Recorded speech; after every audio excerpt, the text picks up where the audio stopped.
Please be seated. How many of you want to be blessed?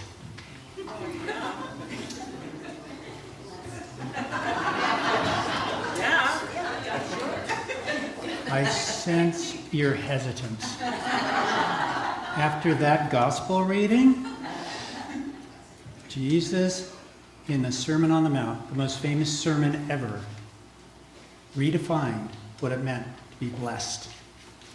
Now think about it. When we think about blessing, what do we think about? You have the option of Jesus and his definition of blessing about mourning, suffering, being meek, being persecuted. No. Yeah, so leave me alone, Kathy. Or the other option is Hallmark. Let's be honest here. We are immersed in the Hallmark version of blessing. It's not Jesus' version. Not even close. The Hallmark version. We're blessed when things go our way. We're blessed when we are not hungry. When we are not grieving, we're blessed. When we have opportunity and have power, maybe that other people don't have, we feel blessed. We like the Christmas letter boilerplate. The kids are doing great. We are healthy, wealthy, and wise.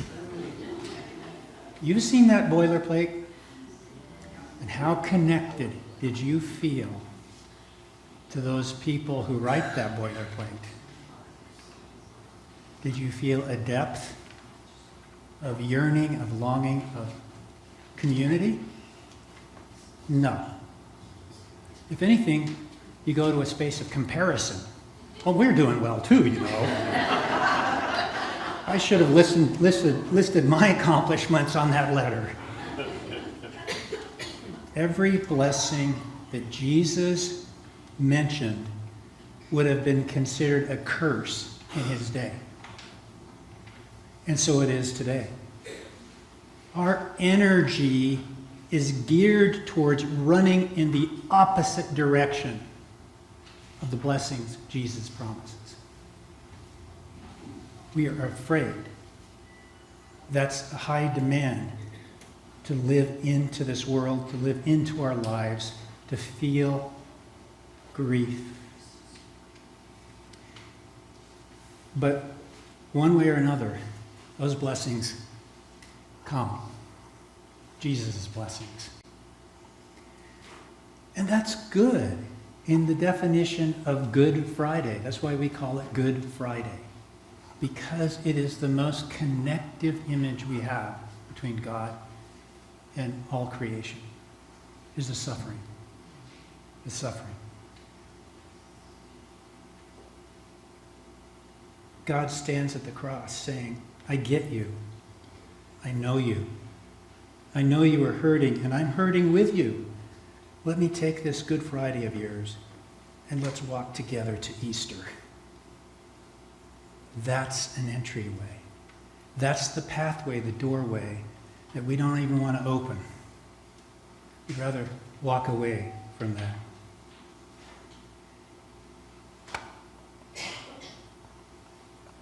So I'm going to ask the confirmation class question, which I know they can answer, because we were talking about it last weekend as we went away on a retreat. First of all, what's the shape of a cathedral?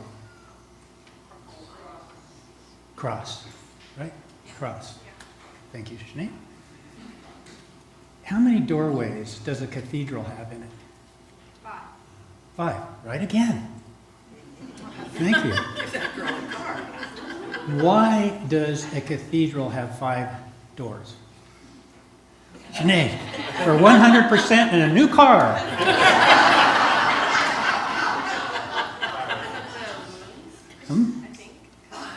Absolutely right. There are 5 wounds of Jesus. the 2 in the hands, 1 in the side, the feet, 5 wounds.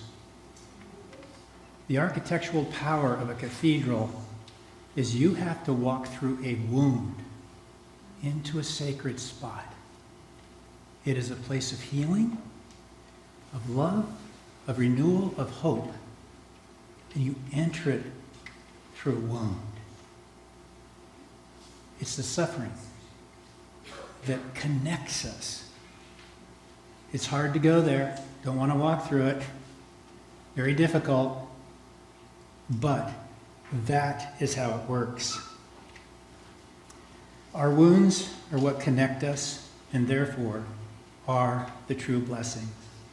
Walk through these doors, and you will find what you really need, what you really long for, what you truly long for. You will discover who you are, the meaning of your life, the gift that you are to others, and you will find a deeper connection to God, who will introduce you to profound freedom, compassion, and joy. So, hooray for the church today. We have a day devoted to grief. Yeah. Do you know how many people are actually in this room? Think about it. Every name remembered here today, they're here. It's a communion of saints. How many names will be remembered, whether vocally or internally? People that we have loved, that we have lost. There could be hundreds of people here today. Hundreds. Steve was happy she didn't have to print bulletins for all of them. But think about it. The communion of saints. That's why I like to use the Apostles' Creed. Because the Nicene Creed ignores it. But we believe in the communion of saints. And it's not just the communion of saints. It's not just the remembering of the saints. It's the communion. In other words, it's ongoing. That there is no death in that sense. Because even though someone has passed to what's next, whatever that is, they're still here with us. There's still the energy, the memory, who they are. And that's a beautiful thing. In fact, if anything I would change is it's not just the, All Saints Day. It's All Saints and Sinners Day. We don't want to purify the fact that the people that we remember sometimes are people that have been very difficult for us. People that were also wounded. People who suffered and instead of transforming it, transmitted that suffering. And we remember them, but because we're in communion, that healing can happen. So we can still be encouraged and enlightened by the people that have gone before, and we can also seek healing and reconciliation because we believe in the communion of saints. It's not just a memory exercise. There is such a thing as ancestral joy and faith. There's also such a thing as ancestral pain. We see it in the news constantly. Ancestral pain.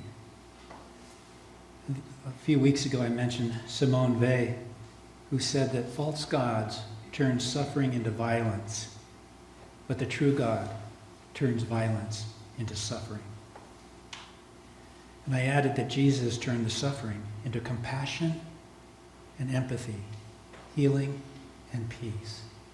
But we have to have the courage to walk through those doors, those wounds. That's the entrance into a sacred place.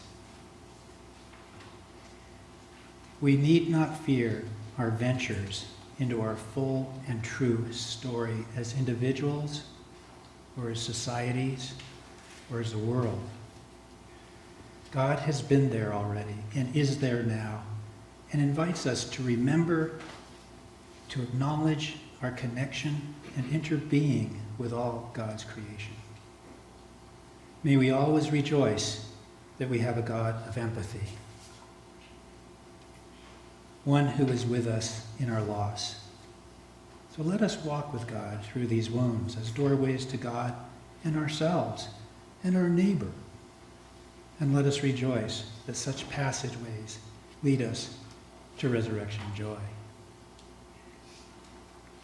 For the meditation today, I'm going to ask the ushers to turn down the lights a little bit, and we will watch the PowerPoint of those we have lost through the years.